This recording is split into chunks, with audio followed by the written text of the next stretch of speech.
Finally 100% confirm అయ్యింది. ఇమ్రాన్ ఖాన్ బ్రతికే ఉన్నాడు. ఇమ్రాన్ ఖాన్ కాళ్ళు చేతులు కూడా బాగానే ఉన్నాయి. మంగళవారం రోజు ఇమ్రాన్ ఖాన్ ఫ్యామిలీకి ఇమ్రాన్ ఖాన్తో కలిసే అపాయింట్మెంట్ ఇచ్చారని నేను గత వీడియోలోనే చెప్పాను. చెప్పిన విధంగానే నిన్న జైల్లో మీటింగ్ జరిగింది. ఇమ్రాన్ ఖాన్ తన సోదరుతో మాట్లాడడానికి 20 నిమిషాల సమయం ఇచ్చారు. 20 నిమిషాల పాటు ఈ మీటింగ్ జరిగింది. ఈ మీటింగ్లో ఇమ్రాన్ ఖాన్ తనతో ఏం చెప్పాడో చెల్లెలు కొన్ని ఎక్స్క్లూజివ్ విషయాల్ని బయటకు తెలిపింది. ఈ ఎక్స్క్లూజివ్ వీడియో పూర్తిగా నేషనల్ మీడియాలో కూడా రాలేదు, మన చేతికి చిక్కింది. వాట్సాప్లో, టెలిగ్రామ్లో ఆల్రెడీ నేను పెట్టాను. ఈ వీడియో చూసిన తర్వాత నా మాటలపైన ఒకవేళ మీకు విశ్వాసం కలగకపోతే వాట్సాప్ ఛానల్లోకి వెళ్ళి హిందీలో ఉన్నటువంటి ఆ వీడియోని కూడా చూడొచ్చు. మీరు వాట్సాప్ ఛానల్ లింక్ కింద కామెంట్ సెక్షన్లో ఇస్తున్నాను. ఇంతకీ ఇమ్రాన్ ఖాన్ చెల్లెలు ఏం చెప్పింది? దేవుడి దయ వల్ల ఈరోజు నేను ఇమ్రాన్ ఖాన్తో కలిశాను. ఇమ్రాన్ ఖాన్ ఆరోగ్యంగా ఉన్నాడు. ఫిజికల్గా ఎలాంటి ఇబ్బంది లేదు. కానీ మెంటల్గా వీళ్ళు చాలా టార్చర్ పెడుతున్నారు. ఒక చిన్న సెల్లో ఇమ్రాన్ ఖాన్ని ఉంచారు. ఎవరితో కలవనివ్వట్లేదు, మాట్లాడనివ్వట్లేదు, సెల్లో నుండి బయటకు వెళ్ళనివ్వట్లేదు. నెల రోజుల నుంచి ఒక్క మనిషితో కూడా మాట్లాడలేదు. నేను ఇమ్రాన్ ఖాన్ని కలవడానికి లోపలికి వెళ్ళగానే ఆయన చాలా కోపంతో ఉన్నాడు. మెంటల్గా టార్చర్ చేస్తున్నారని కోపంతో చెప్పాడు. ఈ మెంటల్ టార్చర్ ఫిజికల్ టార్చర్ కంటే నరకంగా ఉంది. జాగ్రత్తగా వినండి. సోదరికి ఇమ్రాన్ ఖాన్ ఏం చెప్పాడో. ఇదంతా అసీం మునీర్ చేపిస్తున్నాడు. అసీం మునీర్ తప్ప పాకిస్తాన్లో ఈ స్థాయి దిగజారుడు పనులు మరెవరూ చేయలేరు. అసీం మునీర్ని ఇంకా కొన్ని బూతులు కూడా తిట్టాడట. కానీ సోదరి బూతులను కట్ చేసి నా వర్షన్లో చెబుతున్నానని ఇండైరెక్ట్గా మీడియాకి తెలిపింది. అసీం మునీర్ ఒక సైకో క్రిమినల్ అన్నాడు. సరైన సదుపాయాలు కూడా కల్పించడం లేదు. లాస్ట్ వీక్ జైలు బయట ప్రొటెస్ట్ చేస్తున్న ఇమ్రాన్ ఖాన్ అక్క చెల్లెలను ఎలా జుట్టుపట్టి రోడ్డుపై ఈడ్చుకెళ్లారో ఆ విజువల్స్ మనమంతా చూసాం. ఈ ఇన్సిడెంట్ గురించి సిస్టర్ ఇమ్రాన్ ఖాన్కి చెప్పిందట. ఎంతైనా బ్రదర్ కదండి. అది వినగానే కోపంతో ఊగిపోయాడట ఇమ్రాన్ ఖాన్. లాస్ట్ కొన్ని మంత్స్ నుండి పీటీఐ పార్టీ మెంబర్స్కి కూడా ఇమ్రాన్ ఖాన్ని కలవడానికి అనుమతి ఇవ్వట్లేదు. నిజానికి సుప్రీంకోర్టు పీటీఐ లీడర్స్ని కలవడానికి అనుమతి ఇచ్చింది, ఫ్యామిలీకి అనుమతి ఇవ్వట్లేదు. ఇక పార్టీ మెంబర్స్కి ఏమిస్తారు చెప్పండి? దాంతో చెల్లెలితో ఇమ్రాన్ ఖాన్ పార్టీ మెంబర్స్కి మెసేజ్ పంపించాడు. త్వరలో పాకిస్తాన్ బార్ ఎలక్షన్స్ జరుగుతున్నాయి.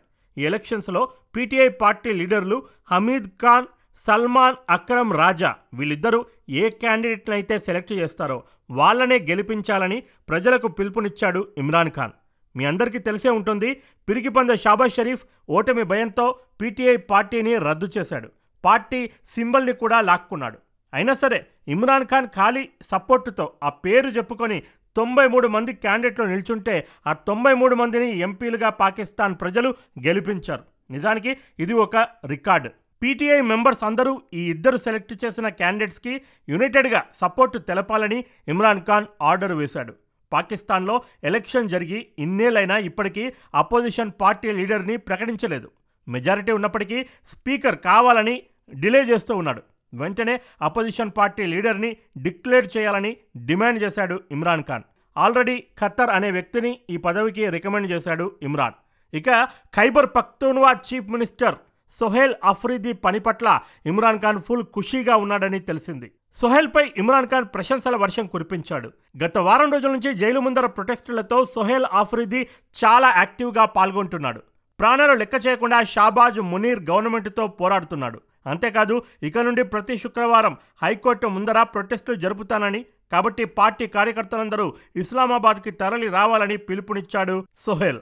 నిన్న కూడా ఇస్లామాబాద్లో హైకోర్టు ముందర సోహెల్ అఫ్రీది భారీ ప్రొటెస్టు చేశాడు. వేల మంది కార్యకర్తలు స్వచ్ఛందంగా తరలి వచ్చారు. ఆజాదీ ఆజాదీ అంటూ నినాదాలు చేశారు. విజువల్స్ చూస్తుంటే పాకిస్తాన్లో నిజంగా మరో స్వతంత్ర పోరాటం జరుగుతున్నట్లు వాతావరణం కనిపించింది. అరాచకాలు చేయడంలో అసీం మునీర్ ఏకంగా బ్రిటిషర్స్తో పోటీ పడుతున్నాడు. కొంచెం యూనిఫామ్ స్టైల్ కూడా అలాగే వేసుకుంటాడు వీడు. సంకరజాతి నాస్టీ ఫెలో. సోహెల్ అఫ్రీది ఇలాగే ఫ్రంట్ ఫుట్లో తన పోరాటాన్ని కొనసాగించాలని ఇమ్రాన్ ఖాన్ మెసేజ్ పంపించాడు. ఇంకా కొన్ని మెసేజెస్ పంపించాడట. మేబీ అవి గేమ్ ప్లాన్ అనుకుంటా. అవన్నీ ఆఫ్రీదీకి పర్సనల్గా చెబుతానంది చెల్లెలు. అయితే జైల్లో ఇమ్రాన్ ఖాన్కి గతంలో ఒక సీక్రెట్ తెలిసిందట. ఎలా తెలిసిందో చెప్పలేదు. మరి పీటీఐ పార్టీకి చెందిన కొంతమంది లీడర్లు సీక్రెట్గా అధికార పార్టీతో కుమ్మక్కయ్యారని, డబుల్ గేమ్ ఆడుతున్నారని తెలిసిందట. పార్టీ కోసం నేను ఇక్కడ జైల్లో మగ్గుతున్నాను, పార్టీ కార్యకర్తలు రోడ్లపై నిరసనలు చేస్తూ అష్ట కష్టాలు పడుతున్నారు, ఇంత దౌర్జన్యం చేస్తున్న అధికార పార్టీతో ఎలా మీరు సిగ్గు లేకుండా సోషలైజ్ అవుతారు? గోడ మీద పిల్లిలాగా అటు ఇటు వెళ్లే ఇలాంటి వాళ్ళని దూరంగా పెట్టమని ఇమ్రాన్ ఖాన్ పీటీఐకి పిలుపునిచ్చాడు. ఇక్కడ ఇమ్రాన్ ఖాన్ ఒక సెంటెన్స్ వాడి క్రికెటర్ అనిపించుకున్నాడు. వికెట్కే దోనో తరఫ్ జో ఖేల్తే హే, వికెట్కి రెండు వైపులా ఎవరైతే ఆడతారో అని ఎగ్జాంపుల్ ఇచ్చాడు. అనగా మ్యాచ్ ఫిక్సింగ్ చేసిన వాళ్ళు ఏం చేస్తారు, ఆడటం ఈ టీం నుండి ఆడతారు, సపోర్ట్ అవతల టీంకి ఇస్తారు. సో పీటీఐ పార్టీలో కూడా కొంతమంది ఉండడానికి ఈ పార్టీలో ఉన్నారు, కానీ సపోర్ట్ మాత్రం అపోజిషన్ పార్టీ షాబాజ్ పార్టీకి ఇస్తూ ఉంటారు అని ఎగ్జాంపుల్తో తెలిపాడు. ఇక జియో పాలిటిక్స్పై కూడా ఇమ్రాన్ ఖాన్ పెదవి విప్పాడు. ఆఫ్ఘనిస్తాన్ గురించి మాట్లాడాడు. అసీం మునీర్ కావాలనే ఆఫ్ఘనిస్తాన్పై ఎయిర్ స్ట్రైక్ జరిపించాడు, దాడులు జరిపించాడు. అది చాలదన్నట్టు కొన్నేళ్ల నుండి మన దేశంలో శరణార్థులుగా ఉంటున్న ఆఫ్ఘాన్స్ని నిర్దాక్షిణ్యంగా అవమానించి మరీ దేశం నుండి కట్టుబట్టలతో వెళ్ళగొట్టాడు. ఆ పాపం ఊరికే పోదు. ఇదంతా అసీం మునీర్ ఇంటర్నేషనల్గా తనను తాను ముజాయిద్ అని పిలిపించుకోవడానికి చేస్తున్నాడు.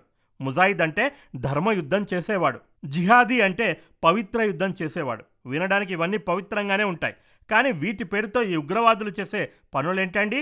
బాంబులు పెట్టడం, వందల మందిని కాల్చి చంపడం, నీళ్ళల్లో పాయిజన్ కలపాలని చూడడం. ఒకప్పుడు రాక్షసులు చేసేవాళ్ళు ఇలాంటి పనులు, కలియుగ రాక్షసులు వీళ్ళు. అలాంటి ముజాయిద్ అనిపించుకోవడానికి మునీర్ ఇవన్నీ చేస్తున్నాడని ఇమ్రాన్ ఖాన్ అన్నాడు. అంతేకాదు ఆఫ్ఘనిస్తాన్తో మీరు ఏదైతే చేస్తున్నారో దీని వలన ఉగ్రవాదం పెరుగుతుంది. ట్రైబల్ ఏరియాలో డ్రోన్ అటాక్ చేస్తే మరింత మంది ఉగ్రవాదంలో చేరుతారు. అసీం మునీర్ తెలివిలేని పాలసీల వల్లే ఈరోజు పాకిస్తాన్ రోడ్డున పడింది, అడుక్కుంటూ ఉంది. ఉగ్రవాదం ఇంతలా పెరిగిపోయింది. ఉగ్రవాదం ఎంతలా పెరిగిపోయిందో నిన్నటి వీడియోలో చెప్పాను కదా. చలో, మీరు ఎంత కాన్సన్ట్రేషన్తో నిన్నటి వీడియో చూసారో టెస్ట్ చేస్తాను. గ్లోబల్ టెర్రరిజం ఇండెక్స్లో పాకిస్తాన్ ఏ ప్లేస్లో ఉంది? ఫటాఫట్ చీటింగ్ చేయకుండా కామెంట్ చేయండి. ఇక క్లైమాక్స్లో ఏం చెప్పాడో వినండి. పాకిస్తాన్ పౌరులకు, ముఖ్యంగా రైతులకు ఇమ్రాన్ ఖాన్ మెసేజ్ ఇచ్చాడు.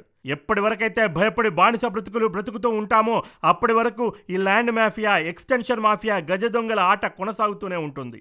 మీ భావితరాలు కూడా ఇలాగే బానిస బతుకులు బతకాలనుకుంటున్నారా?